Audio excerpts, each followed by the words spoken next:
Welcome everyone, it's Enrico Janko. I am the Signal. We're powered by the mighty Team Alliance. We're on slide number 5, and this is part 3 of our lesson on wicks and winners. Just looking at a common setup that happens all the time. It doesn't happen the same way all the time, but the actual behavior of it happens all the time.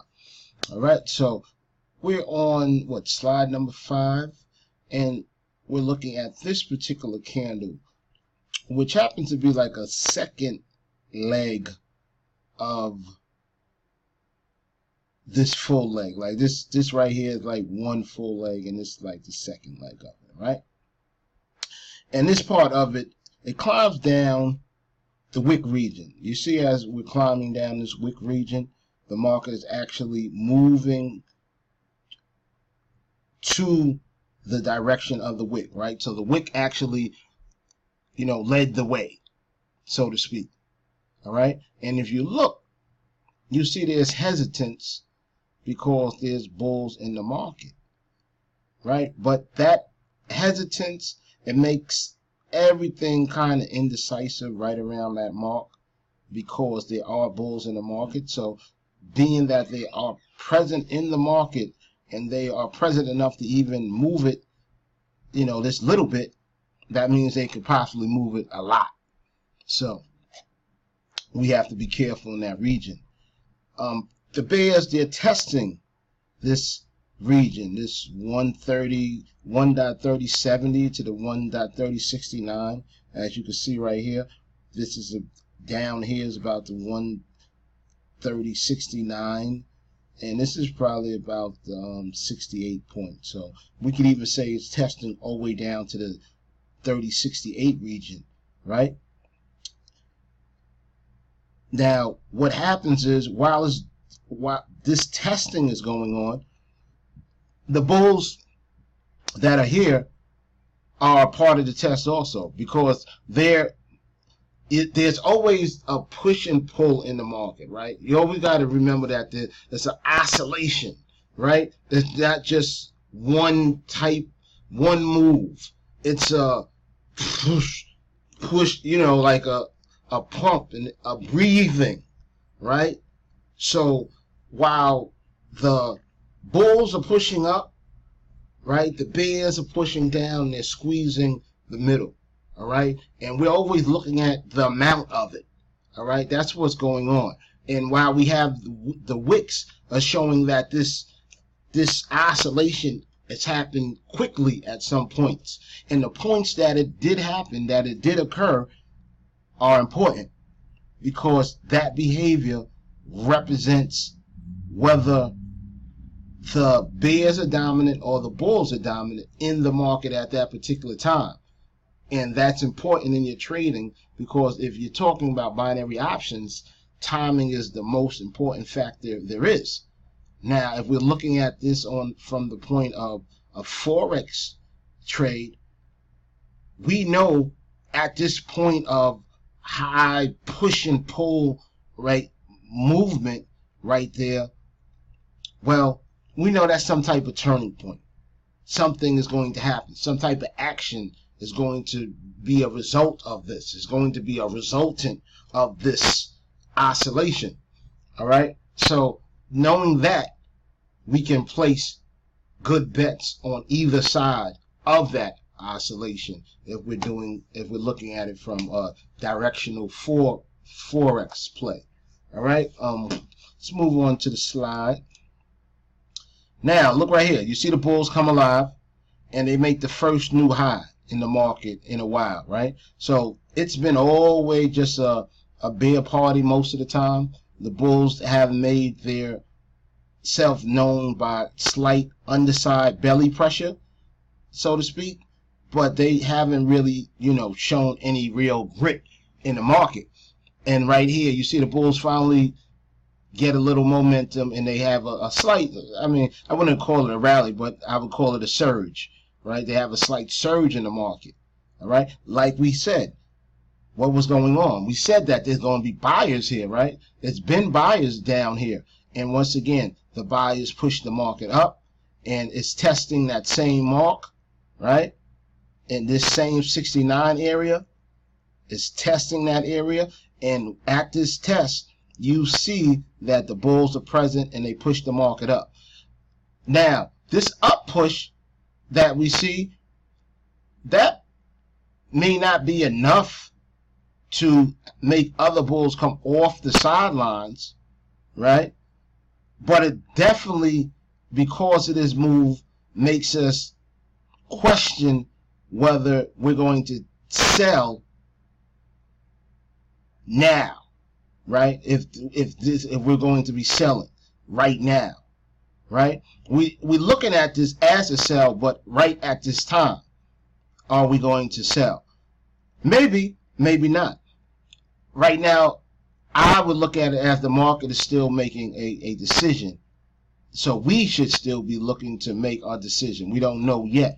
We see now that there was this test of this 69 area, and then they started buying up at that 69 area. Started buying the market back up, went past 70, kind of went up to like right here about 72, 73 maybe, almost up to 74. So at the top of this, it's kind of looking like it wants to get up there to try to test the 75, right? And the market is attracted to different areas of the market, right? Different price levels, 75, 85, 50, you know, numbers like that, that you even would, you know, you hear it as kind of memorable as compared to someone told you 78, right? You kind of just remember 75 more than 78 because there's so many different ways you learn about 75 as like 3/4, and you know, it's just more memorable. Like 50 is more memorable than I would say 75, right? So anyway, I say all that just to say right now we see the market also, this market push up, right? Not much strength in it, but it's strength enough that it made a new high. So it's something to watch. Now, what happens here? That push up is kind of short-lived, right? The bulls could not move the market any further up. Bears came in the market, quickly turned it around, and now the bears are like, let's go. We're going down, like we said before. But what happens right here? Again, we get more wicks right here, right? We get more wicks, another wick, right? What does that wick signify? Again, it signifies that there is still more buying in the market, all right? But the fact is, price made a new high and was not able to go any further at the time, right? That very action will bring bears to the table, right? They'll start thinking about coming off the sideline on that. This goes down any further, these people that bought here, they're going to sell out, right? So as we're looking now, I'm looking for the point when the market drops down even further because of these reasons I just told you about, all right? Let's go on to the next, see what happens. All right? Bulls come back in the market again, right? See how they got their dukes up a little bit, right? They got their dukes up. They're like we coming for you. We're trying, but they're against the ropes. They're against the ropes, though. Just, you know, against the ropes, but they're trying. Return serve, but notice what this though. They could not maintain the high. Even though it closed on the high, they couldn't make a new high again. Or they couldn't reach the old high. Right? So what happens? It starts wicking up at the old high that they made before. Right? Look at the oscillation. So they're pressing even further down. Right?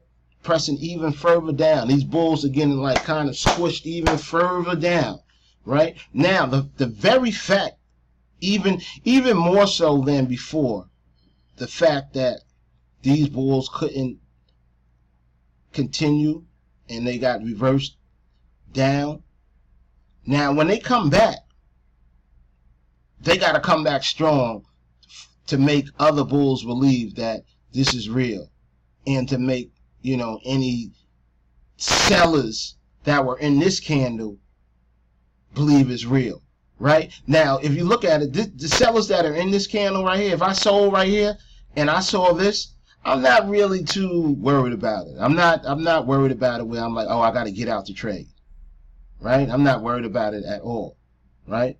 This particular candle, though, it did not even make it to a new high, or didn't stay up there with a new high. It just, you know, it made it kind of even. No, it didn't even make a new high. You know, almost evened it. But it's a wick even, so that means that they got, you know, the sellers were there immediately on what would have been close to a high. The sellers was on them, like, you know, like Stinky on pool, just on them, right? And then look, these buyers, they could only maintain, like, they can only get to another halfway point, right? They could only get to the halfway point. So their whole candle that they spent all their time just making it to that halfway point, right? This is going to make all the bulls nervous. It's going to make any sideline contrarians that are sellers, they're going to come in there and be like, ooh, they couldn't make it. So they'll be looking at that also, right? Just more evidence, more information that would make you believe that the price is going to go down and follow the wick, where the wick is leading the way. All right, let's see what happens. Look at that. Bulls find some more strength. Huh? Bulls find a little bit more strength. This is interesting too, because it's bull strength. It took them 2 candles to make it up like this one full candle length. And what happened again? It made it up there, pushed down. More indecisiveness. Still, more sellers still in the market. Bulls present, but they're having trouble. They still can't get past this candle right here. They can't get past this candle high. They can't get past this candle high, which is probably about 73. About 73. Something like that. So there's kind of like we're testing the 73 mark, and it just can't get past that right now, right? That's letting me know I'm still looking. I'm looking at that sell hard now. Look at this. Just more of the same, if I would say so. Price moves up, starts to get rejection, does get rejection, then gets a stall. It gets a whole, it just stays pat right there. More indecisiveness.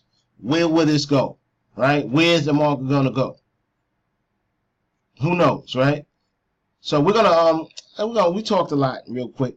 We're gonna cut it off short right there. Please check in with me tomorrow for the next part of this. We got up to slide number 10. I gotta remember that. Like I said, it's about 20 some odd slides for this particular lesson. If you got any questions, comments, concerns, feel free to text me, call me, let me know what you're thinking. If you like this, please, like or share it, just so it make it worthwhile. Make it worthwhile. You know what I'm saying? Make it at least worthwhile, since it's just free information, and it's good information. It's information that's going to make you money in the market, right? What I showed you is behavior of the market, how it moves just in general. So you don't need any indicators or anything special to do your trading, right? This is about being in the retail trader army, right? It's a changed landscape. Before, only the people that could win or even had a chance to win were the so-called professional traders. Now, the information age, it's out there. It's out there. All the information is laid out there, and it gets relayed right in the market. And if you know what you're looking at and know what to look for, you could be profitable in it. Very simple. All right. It's Enrico Janko. I'm the Signal. We are powered by the mighty, mighty Team Alliance. All right. See everyone really soon.